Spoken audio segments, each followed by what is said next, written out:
அப்புறம் கிமுவுக்கு போகுது இங்க வரலாறு. கிமுவுக்கு எந்த டைமிங் மிஷினை கொண்டு போய் எதாவது மாத்துவாங்கன்னு தெரியாது. எதையாவது தோண்ட வேண்டியது. இங்கே பொதுச் செயலாளர் பேட்டியிலே குறிப்பிட்டது போல ஓடாத நதிக்கு, சரஸ்வதி நதிக்கு ஆய்வு செய்ய கண்டுபிடிக்கிறாங்களாம். ஒரு நதி ஓடுனா அது பாய போகுது, தெரிய போகுது. ஓடாத ஒரு நதி மானசீகமா ஓடுதான். இவன் மனசுக்குள்ளதான் கண்டுபிடிக்கணும். இவங்க மனசுக்குள்ள கண்டுபிடிக்கிறதுக்கு பல்லாயிரம் கோடியை ஒதுக்கி, ஆனால் ஒரு வரலாற்று எழுந்து நிற்கிற கீழடி வரலாறு அது. அந்த வரலாறு எழுந்து நிற்கிறது. அதை போட்டு மூடுறாங்க. இப்ப தமிழ்நாடு அரசு அந்த ஆய்வை செய்து கொண்டிருக்கிறது. அப்படி ஆய்வு செய்து உண்மையை வெளிப்படுத்தி இருக்கிற அந்த அறிக்கையை அவர்கள் என்ன வரலாறுன்னா அவங்களுக்கு பிடிக்காது. ஏன்னா வரலாறு அற்றவர்கள், வரலாறை மாற்ற முயற்சிக்கிறார்கள். அவங்க எதையாவது மாத்தி மாத்தி மாத்தி மாத்தி சொல்லிக்கிட்டே இருப்பாங்க. இந்த புராண இதிகாச வரலாறுகள் இருக்குல்ல, புராண வரலாறுகள், அதுதான் வரலாறு என்று இங்கு நம்பிக்கொண்டிருக்கிற மக்களுக்கு, அதுதான் வரலாறு என்று நம்பிக்கொண்டிருக்கிற வெகு மக்களுக்கு இல்லை, உண்மை வரலாறு இங்கே புதைந்திருக்கிறது. அதை எடுத்திருக்கிறார் அமர்நாத் ராமகிருஷ்ணன், தொல்லியல் ஆய்வாளர். அதுதான் உண்மையான வரலாறு. அங்கே ஒரு கடவுள் இல்லாத, மதம் இல்லாத, ஜாதி இல்லாத ஒரு சமூகம் அங்கே வாழ்ந்திருக்கிறது, தமிழ் சமூகம் வாழ்ந்திருக்கிறது. அதை வெளிக்கொண்டு வருவதற்கு அவர்களுக்கு விருப்பம் இல்லை.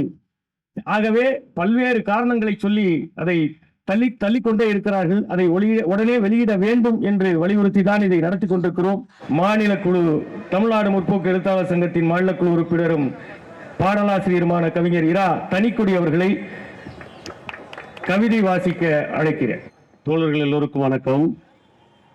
நான் கவிதை வாசிக்க வரவில்லை, ஒரு காரோட்டிக்கு நன்றி சொல்ல வந்துள்ளேன். நான் கவிதை வாசிக்க வரவில்லை, ஒரு காரோட்டிக்கு நன்றி சொல்ல வந்துள்ளேன். ஆய்வாளர் அமர்நாத் ராமகிருஷ்ணனிடம் 1000 ஆண்டாய் காலத்தால் மூடி கிடந்த கீழடி வரலாற்றின் கதவை காட்டினானே, அந்த காரோட்டிக்கு நான் நன்றி சொல்ல வந்திருக்கிறேன்.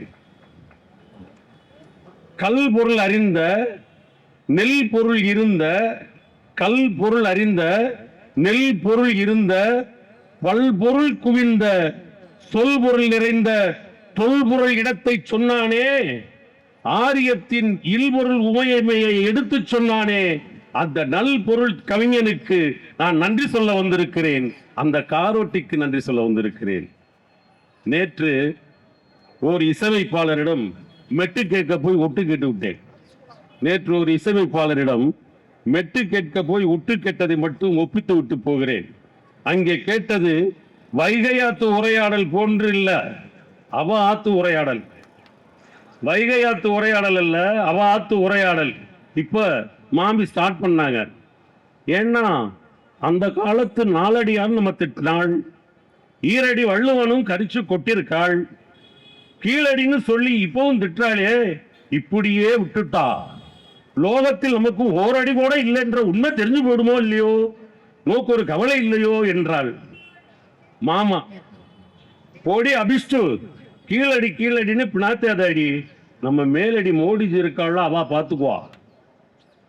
மாமி கீழடி துவாபர யுகத்துக்கு அவா பாஷையில சொன்னா 1000 வருஷத்துக்கு முன்னாலேயே அட்டாச் பாத்ரூமோட ஆத்தெல்லாம் கட்டியிருக்காளாமே. 1000 காலத்துக்கு முன்னாடியே அட்டாச் பாத்ரூம் எல்லாம் கட்டியிருக்காளாமே. மாமா ஆமாண்டி, அதுக்கு ஏண்டி பதற, நமக்குன்னு சரித்திரம் இல்லையடி, சட்டியில இருந்தாதானே அகப்புள்ள வர்றதுக்கு. மாமி போங்கண்ணா, சட்டி அகப்பெண்ணே சொல்லிட்டு இருக்க, அவா காலத்துல பானையெல்லாம் வச்சுட்டு இருந்திருக்கா. போங்கடி இருக்கட்டுண்டி, அவா பானையில் உள்ளதை எடுத்து அழிச்சிட்டு, அவா பானையில் உள்ள எழுத்தை அழிச்சிட்டு நாமம் போடுவோம். நூலை சுத்தி சுத்தி கட்டி நம்மாத்து ஜலக்குடமும் சொல்லி கடம் வச்சுட்டு போயிடுவோம். நன்னா சொன்னேன். நாம தான் நூலும் திரிக்கிறதும் நூலையும் திரிப்போமே. ஆமா, அவ நவதானியத்தை யாக குண்டத்துல போடுவோம்.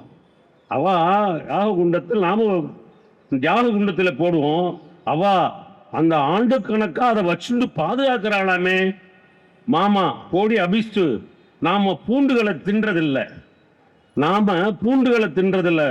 500 ஆண்டுகளை தின்றது வெரி ஈஸிடி, 500 ஆண்டுகளை தின்றது வெரி ஈஸிடி. மாமி ஏன்னா 5300 பொருள் அவள் சாட்சியா வச்சிருக்காளாமே. 5300 பொருள் அவள் சாட்சியா வச்சிருக்காளாமே. மாமா ஏண்டி நொந்து நொந்து போற? சிந்துவெளி நாகரிகத்தை நாம சரஸ்வதி நாகரிகமா மாத்திரம் இல்லையோ, அது மாதிரி வைகை ஆத்து வரலாத சீதா பிராட்டி குளிச்ச பொய்கை ஆத்து வரலாறுன்னு சொல்லிட்டு போறோம். மாமி ஆமா ஆமா, பொய் நமக்கு கை வந்த மெய்யாச்சே. பொய் கை வார்த்தை வரலாறு நன்னா இருக்குங்கோ. மாமா அவ என்ன செய்வா? மிஞ்சி மிஞ்சி போனா கேஸ் போடுவா.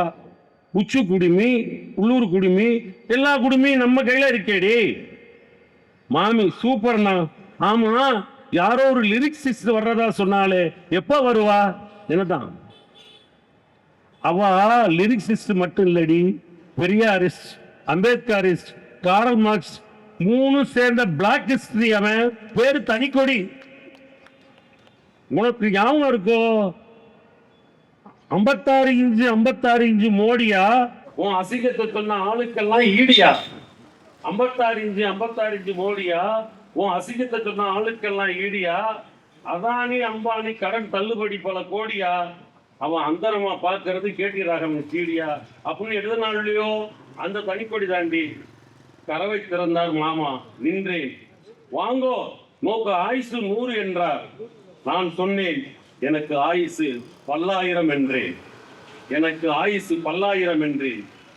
நீங்க தமிழ நல்லா விளையாடுறேன் என்றால் நான் சொன்னேன், தமிழ் எம் மொழி, உனக்கு நீச பாஷை.